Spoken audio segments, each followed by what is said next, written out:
वर्तमान में कई मंत्रियों का विभाग जो है वो बदला जा सकता है। फतेहपुर से 3 बार की विधायक कृष्णा पासवान को मंत्री बनाया जा सकता है।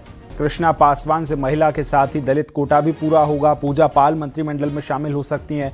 सपा से हाल ही में आए मनोज पांडे मंत्री बनाए जा सकते हैं। पश्चिम यूपी से बीजेपी के बड़े जाट नेता चौधरी भूपेंद्र सिंह का नाम इसमें तय माना जा रहा है। तो ये वो संभावित चेहरे हैं जो कल मंत्रिमंडल में शामिल हो सकते हैं। और उससे पहले ये तस्वीरें बेहद खास, और मुख्यमंत्री मुलाकात करने पहुंचे हैं लोक भवन में।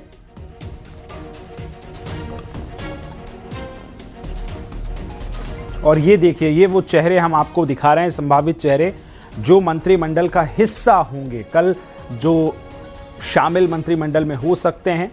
योगी मंत्रिमंडल में 6 ऐसे संभावित नाम हैं जो सबसे पहले हम आपको दिखा रहे हैं कि ये लोग शामिल हो सकते हैं मंत्रिमंडल में। लेकिन उससे पहले देखिए, औपचारिकताएं जो हैं वो पूरी की जा रही हैं और लिहाजा तस्वीरें आप देख रहे हैं। सीधे चलेंगे ज्यादा जानकारी के साथ, हमारे साथ लाइव संकेत मिश्रा जुड़ गए।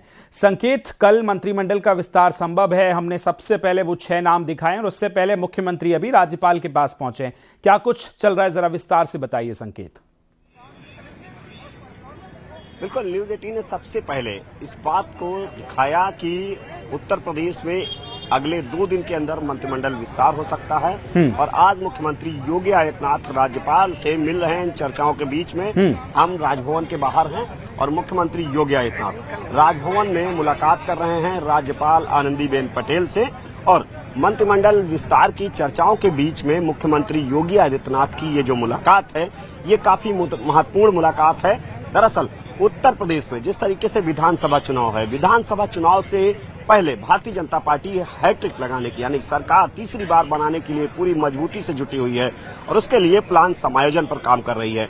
ऐसे में जो मंत्रिमंडल का विस्तार है वो अब जल्द हो सकता है और जो चेहरे हैं संभावित मंत्रिमंडल के, उनको कल राजधानी लखनऊ में रुकने के लिए कहा गया है। सीधे तौर पर उनको लखनऊ में रहने के लिए कहा गया है।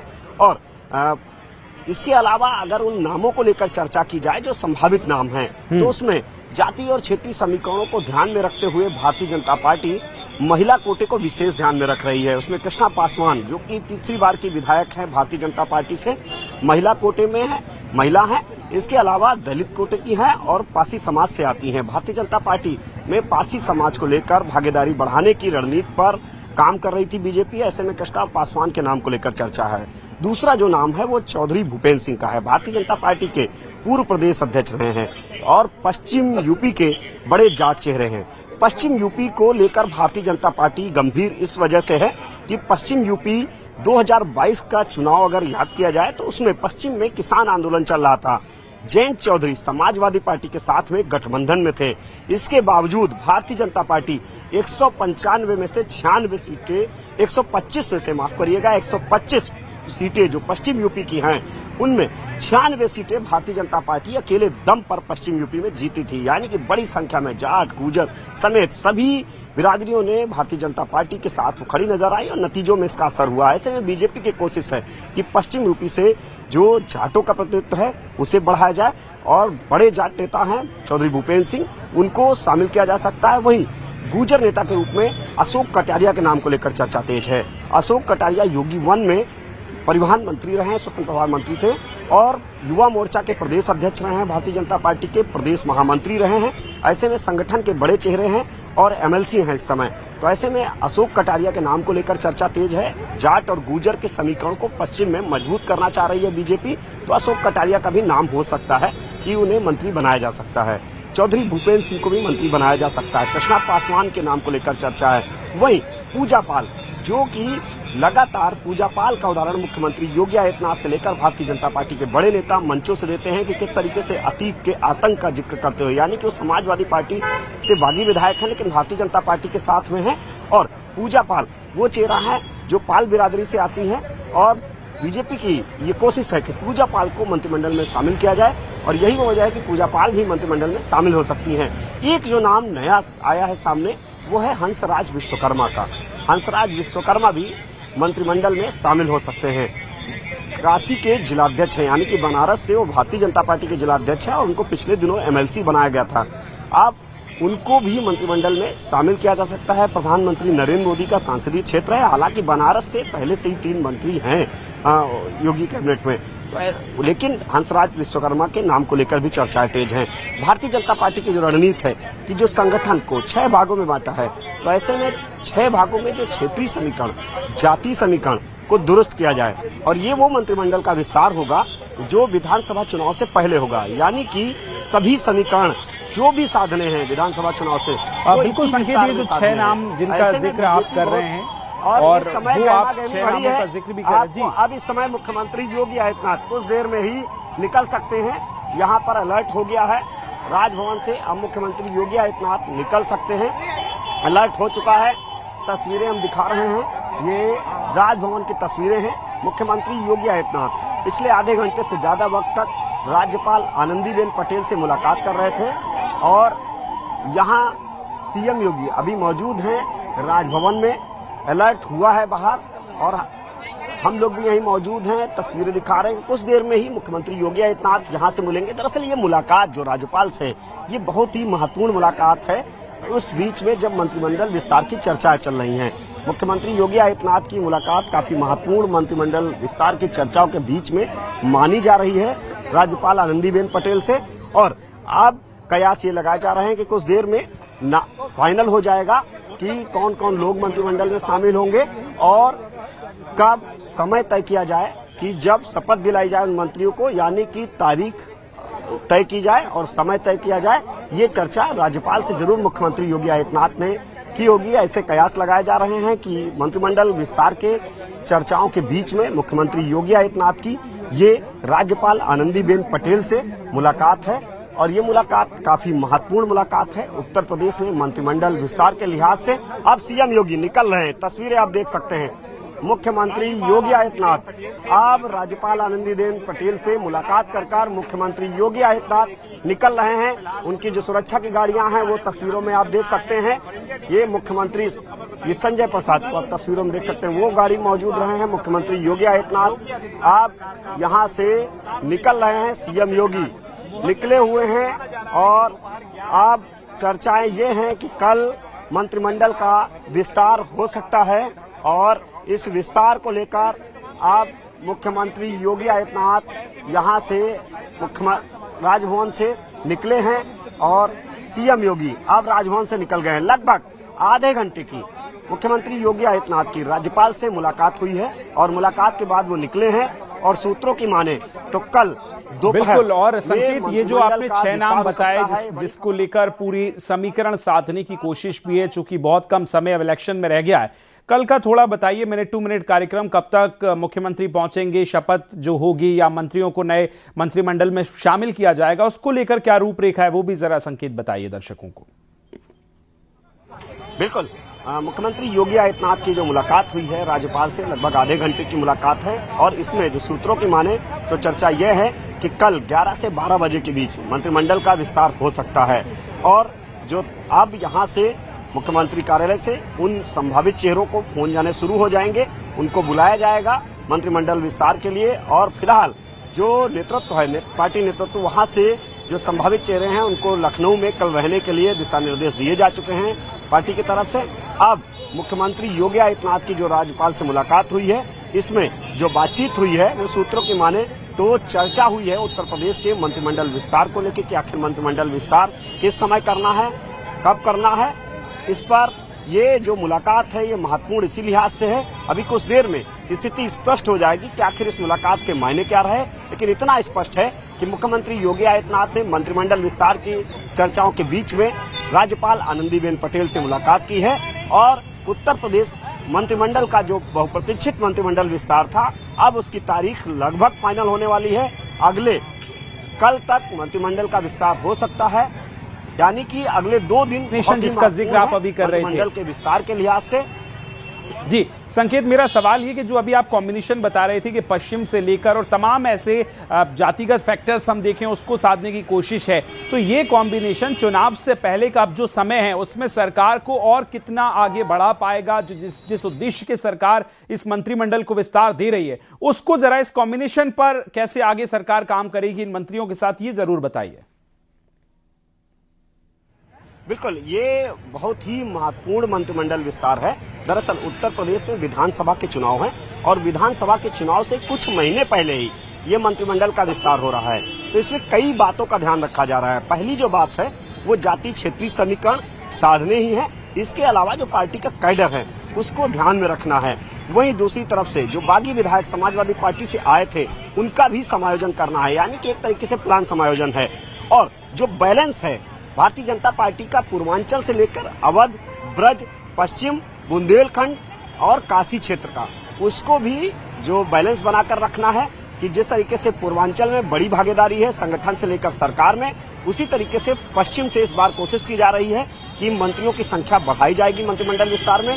दूसरी तो निश्चित तौर पर ये तमाम समीकरण और ईडी के साथ कल नए मंत्रिमंडल में शामिल होंगे। बहुत शुक्रिया संकेत, जानकारी साझा करने के लिए। आगे बढ़ रहे हैं। लखनऊ में मुख्यमंत्री योगी आदित्यनाथ ने द्वितीय Akhil Bharatiya police badminton cluster 2025-26 प्रतियोगिता का शुभारंभ किया। सीएम योगी ने कहा कि 2017 से पहले प्रदेश के खिलाड़ी अपेक्षित थे, लेकिन 2017 में डबल इंजन की सरकार बनने के बाद खिलाड़ियों के लिए काम किए गए। रिलीज किया जाएगा। तो ये 3 तस्वीरें आप देख रहे हैं। आज बैडमिंटन पर हाथ आजमाया मुख्यमंत्री ने, प्रतियोगिता का शुभारंभ किया, पुस्तक का विमोचन किया और उसके बाद मंच पर सम्मान जो है वो भी मुख्यमंत्री ने किया है। ये 3 तस्वीरें आपको दिखा रहे हैं जब अखिल भारतीय पुलिस बैडमिंटन प्रतियोगिता का शुभारंभ किया गया।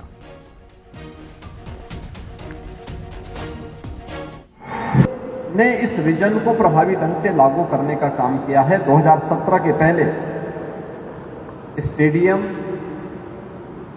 नाम मात्र के थे, जो थे उनमें बुनियादी सुविधाएं नहीं थी, उनका उचित रखरखाव नहीं था, ट्रैक टूटे हुए थे, स्विमिंग पूल सूखे पड़े थे, खिलाड़ी उपेक्षित था और हमारा जो खिलाड़ी था, कुशल खिलाड़ी था, वह कार्यालय भटकने के लिए मजबूर होते थे। प्रतिभाएं प्रतीक्षा सूची में दम तोड़ने के लिए मजबूर होती थी। आज हम सब को ये बताते हुए प्रसन्नता होती है कि उत्तर प्रदेश देश के उन राज्यों में है जिन्होंने कुशल खिलाड़ियों के लिए सीधी भर्ती, पदोन्नति और नगद पुरस्कार की एक पारदर्शी व्यवस्था अपने यहां लागू की। तो एक बार फिर से अखिलेश यादव ने एसआईआर को लेकर सरकार पर वार किया। अखिलेश यादव ने कहा कि तमाम शिकायतों के बावजूद कोई कार्रवाई नहीं की गई। बंगाल में सबने देखा कि कई लोगों के वोट काट दिए गए और बहुत से लोग वोट नहीं कर पाए।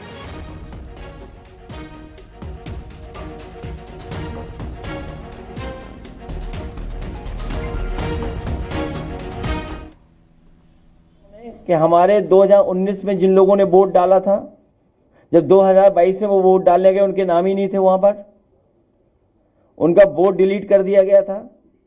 जब ये आरोप इलेक्शन कमीशन पे लगाया तो उन्होंने हम पे नोटिस दिया, नोटिस के जवाब में हम लोगों ने एफिडेविट के साथ जवाब दिया।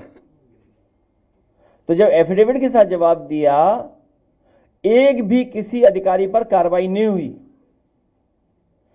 उसी काम को बेहतर तरीके से करने के लिए एसआईआर लेकर के आ गए, लोगों को परेशान करने के लिए एसआईआर लेकर के आ गए। और आपने हाल ही में देखा है बंगाल में कि जिनके नाम हटा दिए उसकी वजह से कितने लोग वोट नहीं डाल पाए।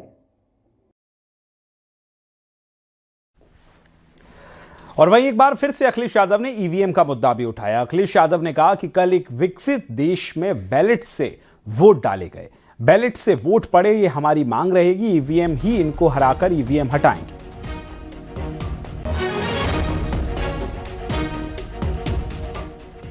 कल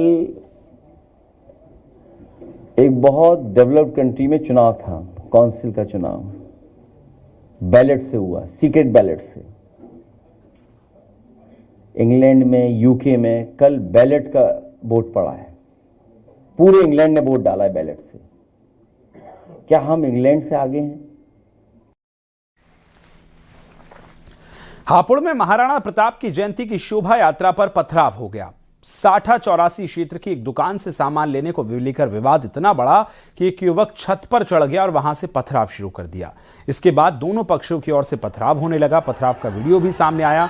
पथराव के दौरान 2 लोग घायल हुए जिन्हें अस्पताल में भर्ती किया गया। सूचना मिलते ही कई थानों की पुलिस फोर्स मौके पर पहुंची और 2 आरोपियों को गिरफ्तार किया। हापुड़ के डीएम, एसपी और मेरठ रेंज के एडीजी भानु भास्कर भी घटनास्थल पर पहुंचे और फिलहाल गांव में शांति व्यवस्था बनी हुई है। एहतियात के तौर पर मौके पर भारी पुलिस फोर्स डिप्लॉय किया गया है।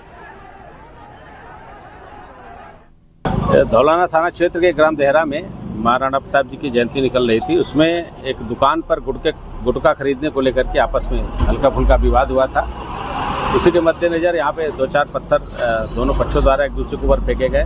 तत्काल फोर्स ने घटनास्थल को अटेंड किया और मामला सामान्य है। इसमें बच्चों को चिन्हित किया जा रहा है जिन्होंने पत्थर फेंके हैं। 2 व्यक्तियों की गिरफ्तारी हुई है। शेष इसमें 2-3 लोगों को हल्की मामूली चोटें आई हैं और इस समय स्थिति पे फोर्स मौजूद है। हम लोगों ने घटनास्थल का निरीक्षण किया है, स्थिति सामान्य है। मुरादाबाद में मदरसे पर बुलडोजर एक्शन हुआ। मुरादाबाद विकास प्राधिकरण के 5 बुलडोजर से अवैध तरीके से बने मदरसे को ध्वस्त किया गया। हाईकोर्ट के आदेश के बाद मुरादाबाद विकास प्राधिकरण ने मझोला क्षेत्र के मदरसे की जमीन पर कब्जा कर लिया था। अब मदरसे पर बुलडोजर की कार्रवाई हुई है। प्रशासन की इस कार्रवाई के दौरान भारी पुलिस बल मौके पर रहा। मामला पिछले करीब 25 साल से बताया जा रहा है। साल 1980 में मदरसे की नींव रखी गई थी। तत्कालीन कांग्रेस सरकार के दौरान विवादों में आया था।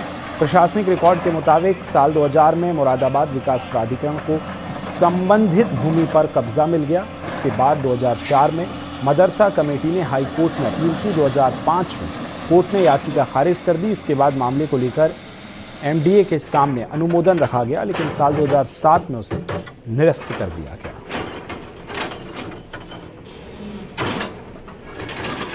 अंबे 499 और 500 ये प्राधिकरण के द्वारा विधिवत अर्जित की गई भूमि है। 2004 में विशेष भूमि अध्यापी अधिकारी मुरादाबाद द्वारा अर्जित कर भूमि का कब्जा प्राधिकरण को दिया गया था। विभिन्न स्तरों पर न्यायालय में वाद लंबित रहने के कारण विकास कार्य नहीं किया जा सका। रिसेंट जजमेंट में माननीय उच्च न्यायालय द्वारा प्राधिकरण की विधिवत अर्जित की गई भूमि मानी गई है और अपने नियोजन के अनुसार आज इस पे विकास के लिए कार्रवाई की जा रही है। वाराणसी के दाल मंडी में सबसे बड़ा एक्शन शुरू हो गया है। आज पुलिस के साथ पैरामिलिट्रीज की भारी फोर्स दाल मंडी पहुंची और एक साथ 45 भवनों पर ध्वस्तीकरण की कार्रवाई हुई। कहीं हथौड़ा तो कहीं बुलडोजर गरजा और पूरा दाल मंडी छावनी में तब्दील हो गया। आपको बता दें कि बड़ी कार्रवाई के लिए पहले ही प्रशासन की टीम लगातार मुनादी कार्रवाई कर रही है। आज कार्रवाई हुई, 25 भवनों की रजिस्ट्री हुई, जिसके लिए भवन स्वामियों को बाकायदा मुआवजे भी दिए गए हैं। 2 तस्वीरों में आप देख रहे हैं। आप लोग कवर कर लिए हैं तो अब आप थाने की तरफ जा सकते हैं। ये लोग हैं मकानों में कार्रवाई हो रही है और जो है इसमें निगम और बिलोड़ी की मिक्स कार्रवाई है। एक बात यह है कि आज नगर निगम द्वारा जो मकान है वो कितने घोषित मकान है, कितने जर्जर है? लगभग 20 के राउंड नगर निगम द्वारा घोषित मकान है, जिसमें से आज वही एक मकान बिना जो है जर्जर अवस्था में तो स्वतः ही गिर और बाकी के जो मकान है तो कुल मकानों की अगर संख्या की बात करें तो कितने मकान अब तक हो गए? एप्रोक्सीमेट जो है 110 के आसपास मतलब ये कहा जा सकता है कि 100 का आंकड़ा पार हो गया है। तो जो पूरा टारगेट है वो कब तक चलेगा? कोशिश है कि मई के लास्ट तक फर्स्ट रूट में जो है हम बलिया के महाराणा प्रताप की जयंती के मौके पर हंगामा हुआ। तिरपाल से ढकी महाराणा प्रताप की प्रतिमा पर लोकार्पण से पहले माल्यार्पण को लेकर पुलिस और छात्र नेताओं के बीच तीखी नोकझोंक हो गई। मामला एसपी कार्यालय तिराहे के पास का है। छात्र नेता प्रतिमा से तिरपाल हटाकर माल्यार्पण करने पर अड़े थे, जबकि पुलिस इसे रोकने की कोशिश कर रही थी। दोनों पक्षों के बीच कहासुनी हुई और धक्का मुक्की भी हुई है।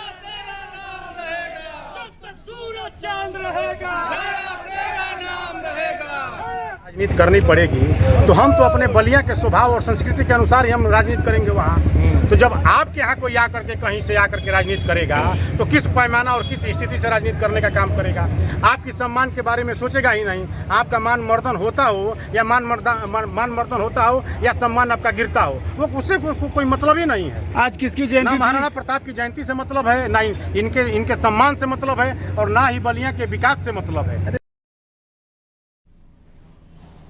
फर्रुखाबाद में तालाब में शव मिलने की सूचना पर पहुंची पुलिस टीम पर ग्रामीणों ने हमला बोल दिया। उग्र भीड़ ने पुलिस वालों के साथ हाथापाई करते हुए पथराव किया। इसमें कई पुलिस वाले घायल हो गए। घटना थाना राजेपुर क्षेत्र के चाचूपुर गांव की है, जहां जानकारी के मुताबिक शव को तालाब से निकलवाकर पुलिस पोस्टमार्टम के लिए भेज रही थी। तभी ग्रामीणों ने विरोध शुरू किया। मामला इतना बढ़ गया कि ग्रामीणों ने पुलिस वालों से धक्का मुक्की की और हाथापाई की। इसके बाद ईंट पत्थर फेंकने शुरू कर दिए। मौके पर भगदड़ जैसे हालात भी नजर आए।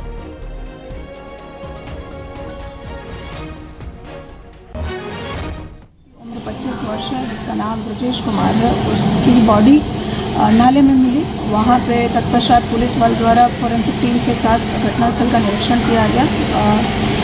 शव को अपने कब्जे में लिया गया। तो वहाँ पे जो उपस्थित भीड़ थी, उन द्वारा जो ठेका वहाँ पे उपस्थित है, उसको लेके आक्रोशित हो गए वो लोग, और पुलिस टीम और आसपास के लोग, स्थानीय लोगों पे उन लोगों ने पथराव शुरू कर दिया। पुलिस द्वारा जो है उचित मिनिमम फोर्स का इस्तेमाल करते हुए वहाँ पर भीड़ को तितर बितर किया गया है। बुलंदशहर पुलिस ने महज 9 घंटे के भीतर लापता हुए 2 मासूम बच्चों को सकुशल बरामद कर लिया। बच्चों के मिलने के बाद परिवार ने राहत की सांस ली और पुलिस टीम का आभार जताया। मामला थाना नगर कोतवाली का है, जहां 9 साल का दिव्यांश और 7 साल का निशांत लापता हो गए थे।